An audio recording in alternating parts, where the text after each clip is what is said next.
বশীকরণ কি 1 মিনিটে করা যায়? যে আমরা যে অনেক সময় বাসে ট্রেনে দেখি 1 মিনিটে বশীকরণ, এইটা কি সত্যি? আমি প্রথমে একটা কথা বলেছিলাম যে তন্ত্র কিন্তু আছে, তন্ত্র নিয়ে কিন্তু এখন একটা ব্যবসা তৈরি হচ্ছে।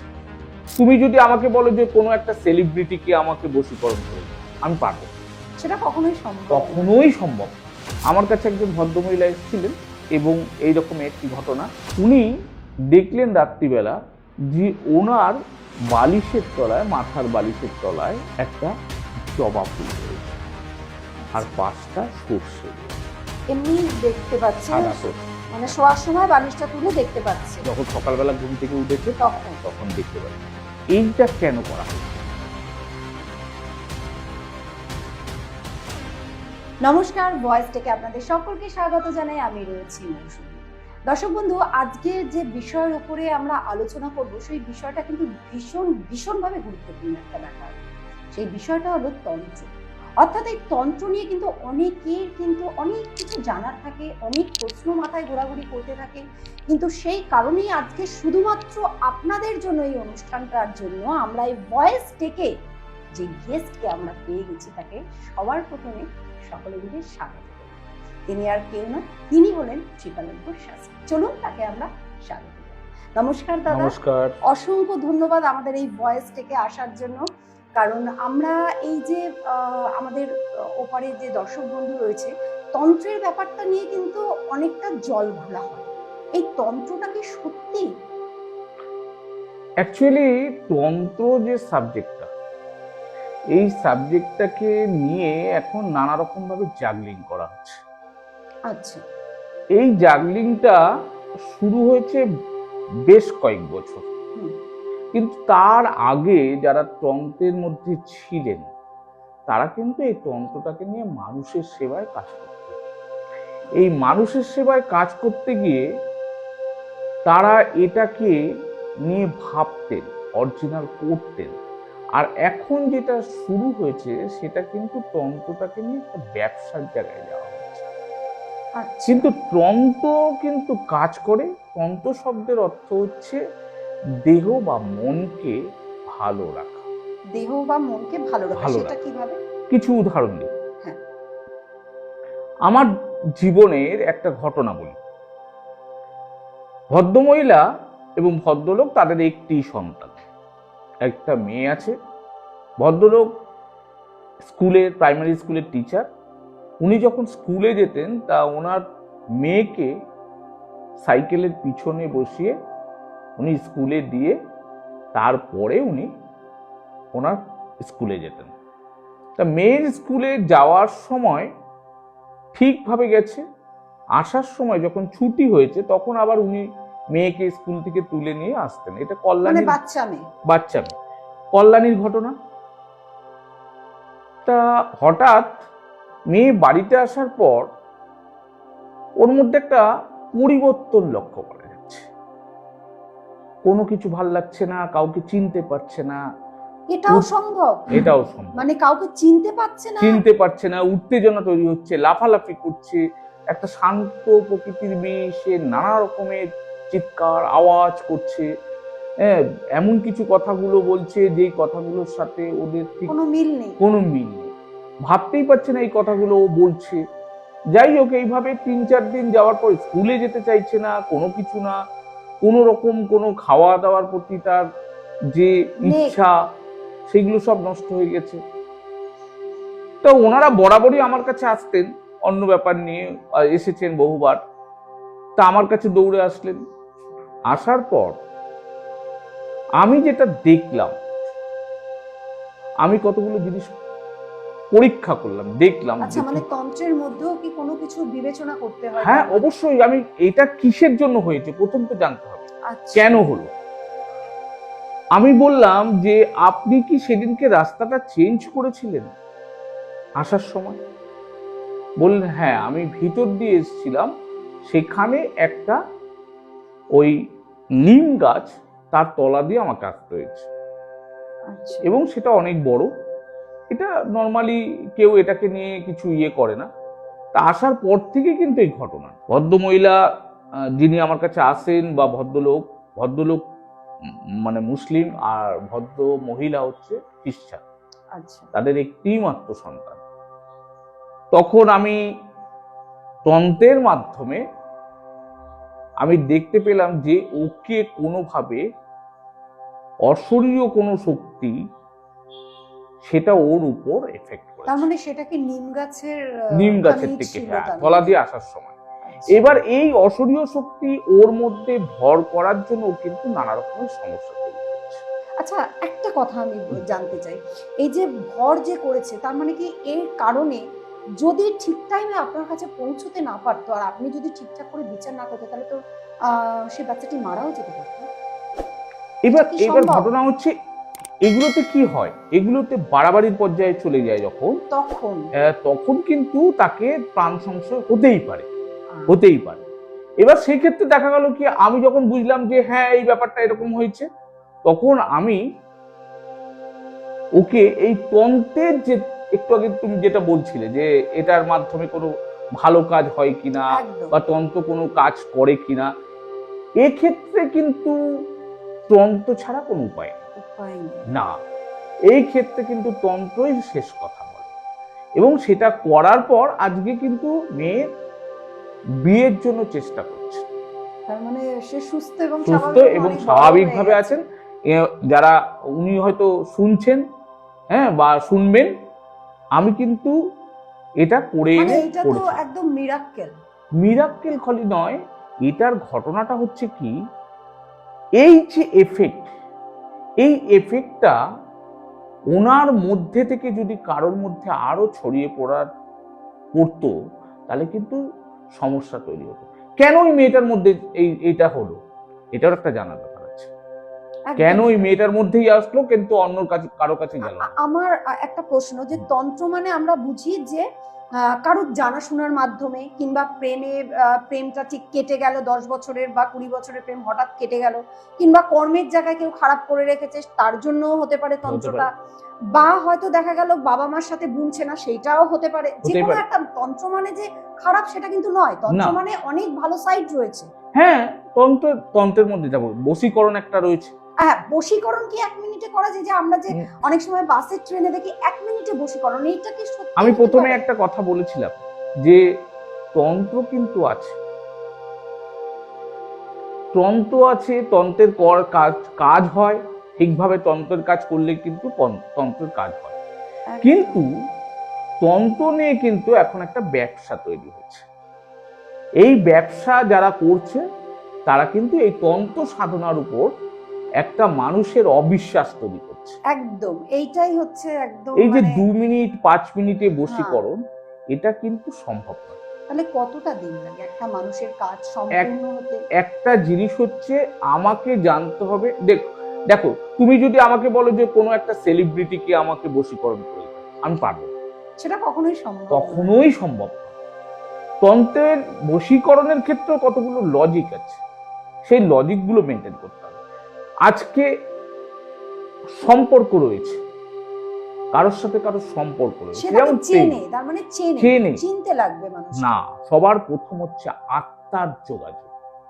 আচ্ছা, আমাদের তাহলে পুরনো জায়গায় চলে যেতে হবে। আত্মা যার ধ্বংস নেই, এই আত্মার যোগাযোগ যদি না হয় তাহলে কিন্তু কোনো তন্ত্রই কোনো কাজ ভাবে করবে না। আচ্ছা, মানে আত্মার যোগাযোগটা হওয়া ভীষণ ভাবে ইম্পর্টেন্ট। হ্যাঁ, প্রথম তন্ত্রের কাজ করতে গেলে কিন্তু আত্মার যোগাযোগ দরকার। আজকে ধরো সাপোজ তোমরা অনেক সময় শুনেছো যে আকর্ষণ, এই আকর্ষণের মধ্যে অনেকগুলো ভাগ আছে। কেমন? অনেকগুলো ভাগ আছে। যেমন ধরো তান্ত্রিক আগে তার যে যাকে আকর্ষণ করা দরকার তাকে আকর্ষণ করে দিচ্ছে। আচ্ছা, তারপরে সে তাকে চালিত করছে। আচ্ছা, আবার এটা হতে পারে যাকে আমরা আকর্ষণ করতে চাইছি, যে দুজনের মধ্যে আকর্ষণ তৈরি করতে চাইছি তাদের মাধ্যমে করা যাবে। তাহলে আকর্ষণের কতগুলো ভাগ রয়েছে। আমি কেন বলছি এই জিনিসটা, প্রেমের ক্ষেত্রে কিন্তু যে বশীকরণ যে তুমি বলে ছেড়ে চলে গেছে, ছেড়ে 10 চলে বছরের গেছে। প্রেম ছিল, বা কাট অফ হয়ে হ্যাঁ, গেছে, কেউ 10 কাউকে সহ্য করতে 10 পারছে না। বছরের প্রেম ছিল বা 5 বছরের প্রেম ছিল, এদের কিন্তু আত্মার একটা যোগাযোগ ছিল। এই আত্মার যোগাযোগ, ভালোবাসা তো আত্মার যোগাযোগ ছাড়া হয় না, হয় না, কখনোই হয় না। হতে পারে না। না, কেউ কাউকে ভালোবাসবে, সেটা কিন্তু ভেতর আত্মার থেকে একটা যোগাযোগ। টান আসবে, টান আসবে। ফিল আসবে। হ্যাঁ, আর যদি ওই পার্কের ভালোবাসা হয় সেটা না না, আলাদা। সেটা তো হ্যাঁ, ভালোবাসা যদি অরিজিনাল হয় তাহলে আত্মার যোগাযোগ থাকবে। এই আত্মার যোগাযোগের ক্ষেত্রে যেটা সবচেয়ে প্রথম দরকার, সেটা হচ্ছে একজনের সাথে আরেকজনের আত্মার মিলন। এই আত্মার মিলন কিন্তু অনেক ক্ষেত্রে হয়। আচ্ছা, যেমন যেমন ধরো, এর মধ্যে কতগুলো জিনিস রয়েছে, যেমন তুমি নাম শুনেছো কিনা আমি জানি না, কামিনী মোহিনী বশীকরণ। কামিনী, হ্যাঁ শুনেছি আমি। হ্যাঁ, কামিনী মোহিনী বশীকরণটা কি? আজকে এই যে দুটো আত্মার মধ্যে যে মিলন ঘটানো, অর্থাৎ সেক্সুয়াল মিলন ঘটানো, যৌন সম্পর্ক, যৌন সম্পর্ক, এই সম্পর্কের যে জিনিসগুলো তৈরি হয় সেটাকে কালেক্ট করে তার দ্বারা বশীকরণ।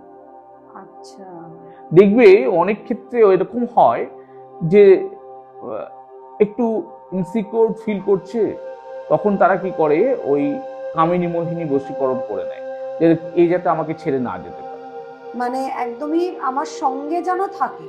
হ্যাঁ, তখন কিন্তু আত্মার সম্পর্ক তার মানে একটা মায়ার রিলেশন তৈরি, মায়া। এই আত্মার মিলনটাই তো মায়া। মায়া, হ্যাঁ, আত্মার মিলনটাই তো মায়া। অপূর্ব বললেন আপনি। হ্যাঁ, এই মিলনটা যদি না হয় তাহলে মায়া তৈরি হবে না। এই মায়ার কাজ, মানে মায়াটাকে কাজে লাগিয়ে এই জিনিসটা তৈরি করা হয়। এবার বশীকরণের জায়গায় আসছি। বশীকরণ, ধরো ছেড়ে চলে গেছে, এবার তাকে কি করতে হবে? আকর্ষণের কাজ। কিংবা এখানে দেখো, আমি অনেক ক্ষেত্রে দেখতে পাই যে এরকমও আমার কাছে আছে, একজনের কথা বলি, হাজবেন্ড ওয়াইফ খুবই ভালো ছিল, সম্পর্ক খুব ভালো ছিল, হঠাৎ করে একজন বিবাহিত মহিলা তাদের জীবনে ঢুকে, মানে থার্ড পার্সন ঢুকে গেল। এবার ঢুকে যাওয়ার পরে তাদের সম্পর্কের অবনতি শুরু হলো। আচ্ছা, সম্পর্কের অবনতি শুরু হলো। এবার আমাকে এখানে কিন্তু তোমাকে দুটো জিনিস ভাবতে হবে। যে থার্ড পার্সন এখানে ঢুকেছে, তার সাথে এই ভদ্রলোকের যদি বিদ্বেষণের কাজ না করাই, তাহলে কিন্তু আকর্ষণের কাজ তৈরি হবে না।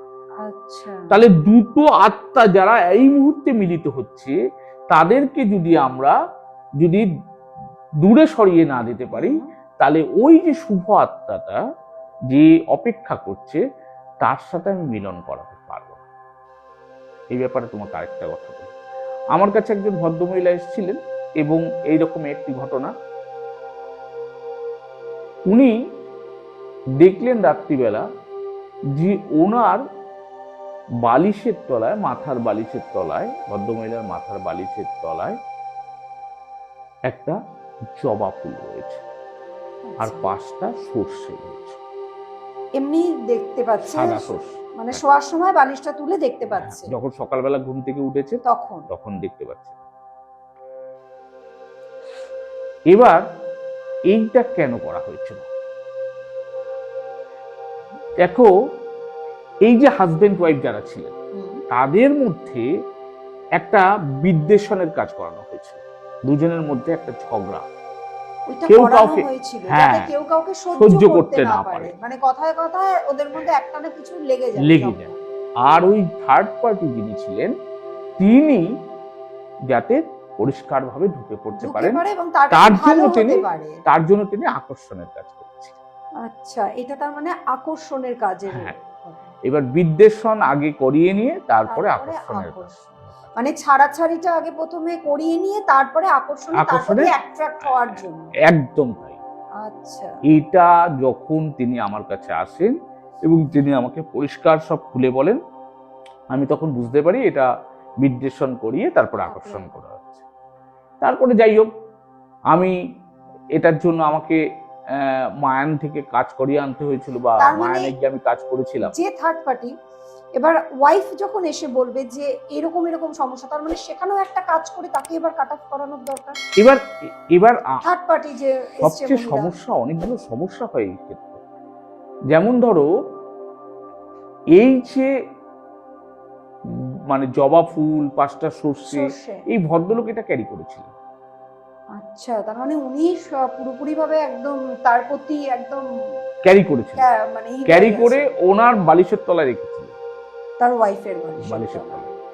এবার এক্ষেত্রে আমাকে কিন্তু যেটা করতে হবে, সেটা কিন্তু আমি কাউকে কেরিয়ার পাচ্ছি না, আমি কাউকে ক্যারিয়ার পাচ্ছি না। কারণ আমি এই যে ওনাদের দুজনের মধ্যে যে বিদ্বেষণ করাবো, তার জন্য কোনো ক্যারিয়ার কিন্তু আমার কাছে নেই। ভেবে দেখো, আগে কিন্তু উনি নিয়ে এসেছিলেন,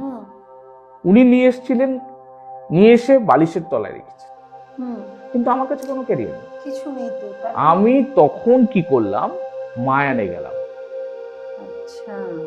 মায়ানে গিয়ে আমি যেই কাজটা করলাম, সেটা হচ্ছে এনাদের দুজনের মধ্যে বিদ্বেষণ তৈরি করলাম, সেটা হচ্ছে ফটো।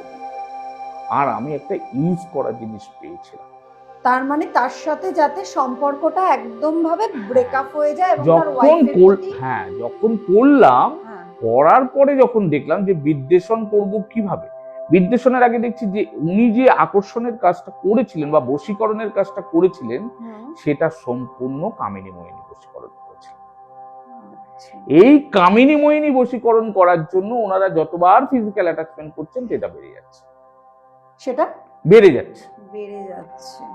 এবার এটাকে আমাকে বিদ্বেষণটা করতে কিন্তু খুব কঠিন ভাবে করতে হয়েছিল, এবং এটার জন্য আমাকে ওখানে 3 দিন ধরে বিভিন্ন কর্মকাণ্ড করতে হবে। এটাও একটা সাধনা বলতে পারি। অবশ্যই ভালো কাজ করছেন আপনি, তারই হাজবেন্ডকে তার কাছে ফিরিয়ে দেওয়া, মানে এটা একটা খুব পুণ্যের কাজ, এবং তার জন্য মানে আপনাকে পড়াশোনা থেকে সাধনা থেকে সবকিছুর মধ্যেই আপনাকে করতে হয়েছে। অবশ্যই তাই। এটা কিন্তু শিবতন্ত্র ছাড়া সম্ভব, আর সেরকম মানুষ ছাড়া, আপনি পারেন বা জানেন তন্ত্র বলেই করেছেন, কিন্তু সেরকম মানুষ ছাড়া কিন্তু এটা করা কিন্তু সম্ভবই না। কিন্তু এটা কিন্তু শিব সাধনা ছাড়া কিন্তু সম্ভব নয়। শিবতন্ত্রই একমাত্র এই জায়গাটা তৈরি করতে পারে। শিবতন্ত্রের মাধ্যমে আমি এই কাজটা করলাম, করার পর এখন ওনারা ভালো আছেন। তবে আর যে এসেছিল সে তিনি তার জায়গায় ফিরে গেছে। এই যে আত্মার যে মিলন, এইগুলো কিন্তু ভালো করে ভাবতে হবে, আত্মা ছাড়া কিন্তু এগোনো সম্ভব নয়। আরেকটা বিষয় যেটা মানুষের মনে ভীষণভাবে দাগ দেয়, সেটা হচ্ছে যে মারণ। এই বান বলে না যে বান মেরেছে, শুকনো বান মেরেছে, আরো অনেক কিছু বান রয়েছে, সেটা আপনি অনেক ভালো বলতে পারবেন বুঝিয়ে, যদি এটা একটু দর্শক বন্ধুদের সঙ্গে শেয়ার করেন। দেখো, তন্ত্রের খারাপ কাজগুলোর মধ্যে হচ্ছে মারণ, বিদ্বেষণ। আচ্ছা, বিদ্বেষণ ভালো কাজেও ইউজ করা হয়, খারাপ কাজে ইউজ করা হয়। মারণটা তো সম্পূর্ণ হবে খারাপ কাজে ইউজ করা হয়। কাউকে কি মেরে দেওয়ার জন্য সম্পূর্ণ না, শুকিয়ে যাবে অনেক ভাবে মারণের কাজ করা যায়। এরকম সেই সিম্পটম গুলো, বান মারা, যে বান মারার যে প্রসঙ্গ আসে, বান মারাতে কি হয়, অ্যাকচুয়ালি এই কাজগুলো খারাপ কাজ। তন্ত্রের কিছু খারাপ কাজ আছে যেগুলোতে এই বান মারার যে ইয়েটা এসে যায়। বান বিভিন্নভাবে মারা যায়, কিরকম সেই বিভিন্ন বান মারা যায়। কারো কারো ক্ষেত্রে শুষ্ক বান, হঠাৎ কোনো রোগ হচ্ছে না কিন্তু ডাক্তারও ধরতে পারছে না। আচ্ছা, তার মানে বোঝা যাবে যে এর একটা কিছু প্রবলেম আছে, না মানে বান মেরেছে এরকম প্রবলেমটা কিন্তু ধরা যাবে না। কোনো ভালো তান্ত্রিকের কাছে নিয়ে আসতে সে কিন্তু ধরতে পারবে যে বান মেরেছে, কিন্তু ডাক্তার দেখছে কোনো রোগী। তার প্রথম যেটা জিনিসটা বোঝা যাবে, বান মেরেছে, শুকিয়ে যাচ্ছে, কিন্তু তার এই যে পিছন দিকের যে এখানটা কিন্তু একটা জ্বালা পোড়া করে, সারা শরীরে নয়, সারা শরীরেও, সেটা হচ্ছে জ্বলন বান, সেটাও মারা যেতে পারে। আচ্ছা, আর যদি ওটা না মারে, যদি শুষ্ক বান মারে, তাহলে কিন্তু মাথার এখানটায় জোর। কন্টিনিউয়াসলি সব সময়ের জন্য, হ্যাঁ সব সময়ের জন্যই প্রায় জ্বলবে, ফিল করবে, হ্যাঁ ফিল করবে। এবার এই শুষ্ক বান মারলে কি হয়, মানুষ আস্তে আস্তে শুকিয়ে যায়, খাওয়া দাওয়া বন্ধ হয়ে যায়, ঠিক মতন খাওয়া দাওয়া করতে পারে না, আস্তে আস্তে সেই মৃত্যুর দিকে চলে যায়। আর এমনিতে এটা তো শারীরিক একটা চেঞ্জেস, বাট তার কি এরকম কোনো ফিল হবে যে ঘরের কারোর সাথে কথা বলতে ইচ্ছে করছে না, ঘরে থাকতে পারছে না? একটা জিনিস বলি, যদি কোনো মানুষ সুস্থ না থাকে, অসুস্থ থাকে, তাহলে তার কি হবে? খিটখিটে মেজাজ, খিটখিটে মেজাজ হবে, কারোর সাথে কথা বলতে ভালো লাগবে না, কোথাও বেরোতে ইচ্ছা করবে না। হ্যাঁ, নরমালি ঠিক সেম টু সেম সেই জিনিস। কিন্তু ডাক্তারের কাছে নিয়ে গেলে নানা রকম পরীক্ষা নিরীক্ষা করলেও কিন্তু পাওয়া যাবে না যে কি করে কি হচ্ছে। সেক্ষেত্রে তান্ত্রিকদের যেটা করতে হয় সেটা হচ্ছে, এই বানটা যিনি মেরেছেন সেখানকার কোনো মাটি নিয়ে এসে তিনি জানতে পারেন যে অমুক লোক এই বানটার কাজটা করেছেন, সেই জায়গার যদি মাটি নিয়ে এসে কাজ করা যায় তাহলে কিন্তু এই বানটা প্রখর ভাবে ঠিক করা যায়। আর নচেত না, নচেত নয়, তা না হলে কিন্তু কাজটা করতে অনেক সমস্যার সম্মুখীন হতে হয়। যদি ওই মাটিটা নিয়ে আসা যায় ওই জায়গার, তাহলে কিন্তু কাজটা করতে সুবিধা। এই প্রসঙ্গে একটা কথা বলি, আরেকটা কথা বলি, খুব শত্রু, প্রচুর শত্রু, কেউ তাকে ক্ষতি করতে চাইছে, এগুলো তো শোনাই যায়। হ্যাঁ, আমার খুব শত্রু, আমি তাকে ক্ষতি করতে চাই, কি করা যায়? একটা টিপস দিয়ে দিই। একদম। শ্মশানের যদি ছাই, মানে সব পুড়িয়ে যাওয়ার পর যে ছাইটা থাকে, সেই ছাইটা যদি তার বাড়িতে ফেলে দেওয়া যায় তাহলে কিন্তু তার বাড়িতে ক্ষতি শুরু হয়। আচ্ছা, মানে এটা সম্ভব? শ্মশানের ছাই এনে তার বাড়িতে ফেলে দিলাম, আমার শত্রুর বাড়িতে ফেলে দিলাম, তাহলে তাদের কিন্তু বাড়িতে ক্ষতি হওয়া? সেটা কি ঘরের ভেতরে গিয়ে ফেলতে হবে না বাইরে? বাড়ির ভিতরে রাখতে হবে। মানে সেটা উঠোনো হতে পারে? না, বাড়ির ভিতরে রাখতে হবে। আচ্ছা, ঘরের ভেতরে ফেলতে হবে। আচ্ছা, যদি তার বাড়ির ভিতরে রেখে দেওয়া যায় তাহলে কিন্তু তার ক্ষতি শুরু হবে। আচ্ছা, তার মানে আমি একটা ছোট্ট একটা কথা বলি, অনেক সময় আসে মানুষের শ্মশানের ছাই দিয়ে দেয়, এমনি অনেক তান্ত্রিকরা আছে যারা ধরুন তারাপীঠে বসে থাকে কিংবা কিছু, অনেককেই আমি দেখেছি যে শ্মশানের ছাইটা তুলে এনে এটা নিয়ে যা ঘরে রাখ। না, এটা কি ঠিক না? না, এটা কিন্তু একদমই ঠিক নয়। শ্মশানের ছাই কিন্তু বাড়িতে রাখার জিনিস। তাহলে মাটি যে নিচ্ছে তারাপীঠের ওই শ্মশানের মাটি, দেখো একটা জিনিস হচ্ছে কি, শ্মশানের মাটি কিন্তু আলাদা জিনিস, ওটা আনা যাবে?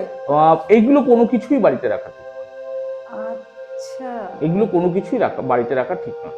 দেখো এইখানে আমি একটা জিনিস বলি, যারা পিচাস্তন্ত্রের কাজ করে তারা কিন্তু সব দেহের উপর বসে সাধনা করে, আর পিচাস্তন্ত্রের কাজে কিন্তু মারাত্মক কিছু কাজ করা সম্ভব। যারা জিন পরিচালিত করে তারা কিন্তু এই শ্মশানের উপর, সব দেহের উপর কাজ করে। তার মানে সেই মাটি ছাই একই তো হলো, ব্যাপার। তাহলে সেটা কেউ যদি ঘরে এনে থাকে সে কোথায় ফেলবে? ঘরে কিন্তু কোনোভাবেই মৃত্যু, এমনকি মরা মানুষের ছবি পর্যন্ত বাড়িতে রাখা উচিত। মরা মানুষের ছবি পর্যন্ত বাড়িতে রাখা, বাবা মার না তবুও কিন্তু বাড়িতে রাখা। দেখো একটা জিনিস আমি পরিষ্কার বলি, কারো ক্ষেত্রে বাবা মা যখন তিনি মারা গেলেন তিনি কিন্তু মুক্ত আত্মা, তার যে চিন্তা, তার যে চাহিদা, সেটা কিন্তু সবসময় থেকে যাচ্ছে। সে কিন্তু সবসময় চাইছে যে তার নিজের দিকে টান, তার মানে রাখা যাবে না কোনো অবস্থাতেই, কিন্তু তার ছবি পর্যন্ত বাড়িতে রাখা। মানে দর্শক বন্ধু যারা জানে না এই ব্যাপারটা, তার মানে এটা তারাও জেনে গেল যে রাখা যাবে না। আজকে তো ছোট্ট একটা ব্যাপার, আরো বৃহৎ ভাবে এর আলোচনা করা যেতে পারে। পিচাস্তন্ত্র একটা আলাদা কালা জাদু, ব্ল্যাক ম্যাজিক যেটাকে বলে, এটা একটা সাবজেক্ট, এটা একটা পুরো। ব্ল্যাক ম্যাজিকের কিছু ভালো কাজ আছে, কিছু খারাপ কাজ আছে। দেখো প্রত্যেকটা জিনিস পৃথিবীতে কিছু ভালো কাজ আছে, কিছু খারাপ কাজ আছে। পজিটিভ আমরা যেইভাবে এটাকে ইউজ করব, ভালো কাজ এটা দিয়ে করা যায়, খারাপ কাজও করা যায়। কারণ একটা জিনিসের ভালো দিক থাকে, একটা পিঠে খারাপ দিক থাকে। আমি একটা উদাহরণ দিই, আমার কাছে একজন এসেছিলেন, তিনি তার ব্যবসায় ক্রমশ খারাপ দিকে যাচ্ছে। আচ্ছা, তা উনি আমাকে ব্যবসা স্থানে নিয়ে গেলেন। নিয়ে গিয়ে দেখে আমি বললাম যে আপনার যিনি মহাজন ছিলেন তার কাছে আপনারই এক বন্ধু পৌঁছে গেছে আচ্ছা। এবং তিনি আপনার থেকে বেশি পারচেস করছেন এবং সেই মহাজন আপনার সেই বন্ধুকে নিয়ে এই কাজটা করেছেন। আচ্ছা, মানে আসল জায়গা থেকেই কাটি করে দিয়েছে। আমি কি নাড়িয়ে করলাম দিয়েছে। তখন? আমি বললাম যে আপনি একটা প্রথম যে কাজটা করবেন, আপনার যিনি মহাজন আছেন হুম। তার কাছ থেকে একটা 1 টাকার কয়েন চেয়ে নিয়ে আসবে। বলুন যে আমাকে একটা 1 টাকা, কিন্তু সম্পর্ক রাখছেন, কিন্তু ভালো সম্পর্ক রাখছেন, বাইরে কিন্তু কোনো প্রকাশ নেই তার না। যে তিনি যে এত বড় একটা খারাপ দেখাবে কাজ- না, সেটা হ্যাঁ, বুঝতেই দেয়া যাবে না বুঝতে- যে আপনি না আমি না জেনেছি। উনি উনি যে এই এত বড় একটা সাংঘাতিক কাজ করেছেন উনি বুঝতে দিচ্ছেন না। এইবার তখন ওনাকে আমি বললাম যে আপনি ওনার কাছ থেকে একটা 1 টাকার কয়েন নিয়ে চেয়ে আসুন। নিয়ে আসুন, 1 টাকা হোক বা 2 টাকা হোক, চেয়ে নিয়ে আসুন। হুম। আমি সেটার উপর কাজ করলাম। কি কাজ করলাম? আমি ওনার এনার্জিটাকে আমি কাজে লাগালাম। ওনার টাকা দিয়ে। ওনার যে টাকার মধ্যে যে এনার্জিটা, এনার্জিটা। সেই এনার্জিটাকে আমি এখানে মানে টাকা দিয়েও তার মানে কাজ করা যায়? কাজ করা মানে এনার্জিটাকে, উনি তো ওনার যে কাজে উনি হ্যাঁ, যে ব্যবসার যে ব্যবসার এনার্জিটা, এনার্জি সেটা। দেখো একটা ব্যাপার হচ্ছে কি, যদি আমার এখানে কিছু পজিটিভ এনার্জি না থাকে তাহলে তো আমি বড় হতে পারবো না, না। একদম এই না। পজিটিভ এনার্জিটাকে আমি কাজ করলাম, আচ্ছা। সেই এনার্জিটাকে আমি এনার মধ্যে করলাম। এইবার এই এনার্জিটা কাজে লাগিয়ে আমি ওনাকে আগে দিয়ে গেলাম। আর শুধু তো মনে হচ্ছে যে যিনি আমাদের সঙ্গে রয়েছে তার থেকে আরো অনেক অনেক কিছু জানার আমাদের ইচ্ছে রয়েছে এবং আগামী দিন আরো অনেক কিছু জানবো, কিন্তু সময় বলছে আমাদের যেতে হবে। ততক্ষণ আপনারা ভালো থাকবেন, সুস্থ থাকবেন। আর আপনাদের অসংখ্য ধন্যবাদ আমাদের সঙ্গে থাকার জন্য।